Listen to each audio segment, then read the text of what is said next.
everybody, it's Chris from the Evermore YouTube channel, just popping on with a quick video, really given the magnitude of what's happening this weekend in the Newcastle-Liverpool game.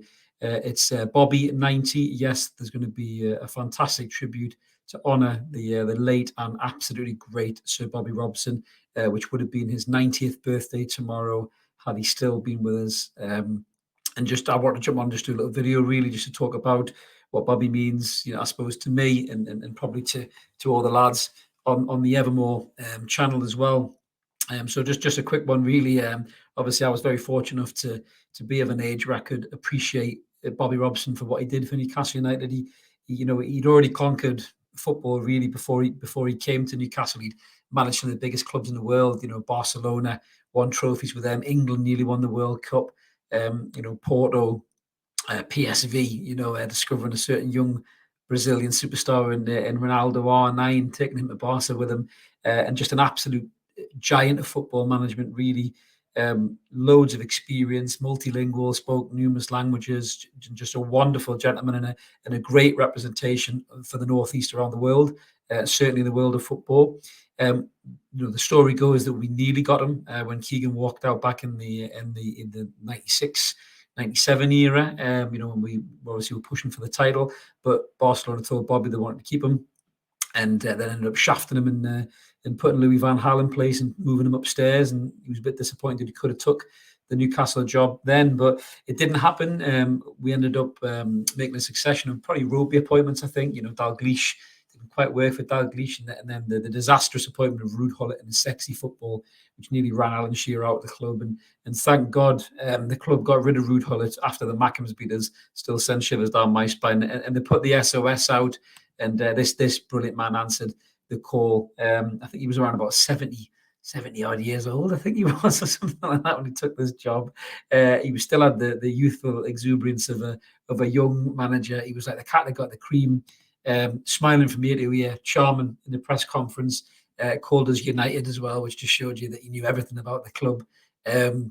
And just talked about how his dad used to take him there, that we were the first result he looks for, and you just knew he was one of us. He was a Geordie through and through, and it was amazing to see him come in and take the club. We were rock bottom then. We were dead and buried. Shearer hadn't scored. He nearly left. Everything was horrendous. Bobby's first game in charge, we beat Sheffield Wednesday 8-0, and Shearer gets 5, I think it is. And the rest was history, really. He took us from the bottom of the league to Champions League nights, some of the best nights I've ever seen at St James's Park. I was looking up to go to a few. Scoring at the San Siro, and playing against Barcelona and Munich and Leverkusen and all these teams. And that was all under Sir Bobby Robson's watch, and for an elder statesman as well, he built a fantastic squad of experienced players and young players. He brought in a great eye for a player, Genius, Bellamy, those kind of lads he brought in. He signed Woodgate as well, and he built a really, really good team. It ended really badly for Bobby, and I think it's something the club never really healed from, to be honest with you. I think it was kind of the beginning of the end of Newcastle United when they dismissed Sir Bobby Robson, and it was really, really disappointing and sad and tragic for the fan base as well. And I think, like I said, it was a wound that never really healed. Obviously moving on to, I suppose, to life without Bobby in terms of the club, we really struggled to recapture that kind of that likability, that trust, that passion that Bobby displayed in the job. You look back at some of his old interviews, it's just absolute box office, shouting and bawling at the interviewers, but just with a real classy, intelligent, articulate manner as well. Not like the kind of things you see now with the way Arteta goes on, all that nonsense. These guys could learn a lesson from Sir Bobby Robson. They really, really could. But just an absolute gent of football. Obviously, was knighted as well and became a Sir. Of Sir Bobby Robson, and just a wonderful man, a great football man. Brilliant for the club as well. And the reason I'm talking about him is obviously, if you haven't seen it already, that there's a massive tribute planned this weekend, for what would be Bobby 90. There's been a massive bit of tribute already, a huge shout for the Athletic with their podcast series of Bobby 90. It's absolutely amazing. I'm currently hoovering it up as we speak. The lads there have done a fantastic job. Just amazing, really, really good. So I'm going to get stuck right into that and probably listen to that all of it over the weekend, I'd imagine. But the one thing I'm really excited about, I think everyone's excited about, is the War Flags display. I'm not going to be at the game for this weekend, unlucky, but I can't wait to see what they've got in store. The guys at War Flags do an unbelievable job, and if anybody deserves a brilliant display, it's Sir Bobby Robson for what he's done for this club. And I think he's held in high esteem by every Newcastle fan, whether they were around when he was here or not. It's just his legacies reverberated through the club. And I think it's going to be absolutely incredible to see it before the game. Eddie Howe was obviously asked about Bobby.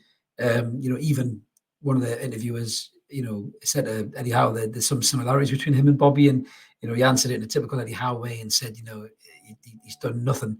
He's done nothing compared to what Sir Bobby's done in his time at the club. And just guys like this, Bobby sadly no longer with us, but KK still with us. These are legacy of Newcastle United. People say we haven't won something, but these two men saved the club in different ways. At the time, it needed saving, and it's great to see Bobby and his family will be honoured, by the crowd. And I just can't wait for it, to be honest with you. I think it's going to be absolutely superb. Just, there's a little picture of Bobby there, just kind of what he was like on the sideline. He was 70-odd years old then, and all the energy of a young man, and just he was buzzing to be Newcastle manager. And I was so privileged to see what he did with the club and took us to the highest of heights. And he was sacked because we finished 5th. That shows you what he did from a rock bottom of the table side to Champions League football. But also, he has been honoured by the club already. Everybody's seen this amazing statue at the ground going up. Obviously, when Bobby passed, sadly, the club, honoured him with a statue, rightly so. And obviously, there's one outside of Ipswich as well, which is a huge club as well, associated with Bobby and everything that he did for them as well. And he'll never be forgotten. But yeah, I mean, this statue is just iconic now at Newcastle United. It really is. People come from all over to see it. Football fans, you see the away supporters taking pictures in front of him, because his reputation in football just transcends generations and everything that he did. I think before Southgate got as far as he got, I think Bobby was the one who got the closest to winning a trophy with England, and so close. And I wish he had won that. And there's a beautiful video, I think, if you can ever dig it out on YouTube, of when he's showing Lineker around, a very young Gary Lineker around St James's Park at the training ground, and he talks about the '90 World Cup and how close they were to winning everything, winning it then. And he's so proud of even the doors at St James's and stuff like that. Sadly, when Ashley came in, the doors probably weren't replaced when Bobby was there, to be fair. But yeah, just a wonderful man, a massive miss. And I can't wait to see what War Flags and everyone has in store for the tribute to Bobby at the weekend. Just a little bit about what he did for Newcastle, if you didn't know already, if you're too young to remember. So Bobby came in 1999 when we were rock bottom of the table, got us up, saved us, got us in the Champions League. Total management games, 255 games. He won 119 through 64 and only lost 72. So 46% win ratio. And sadly, the club still sacked him at the time, which was the only bit that leaves a bad taste in the mouth. I don't want to dwell too much on that, because this is about remembering Bobby and remembering everything that he did for the club. But yeah, just wanted to jump on, do a little quick video to say I think it's absolutely incredible, and massive respect, to War Flags, the Athletic and the club as well for doing this and for honouring Bobby on his birthday. And it's going to be really, really special.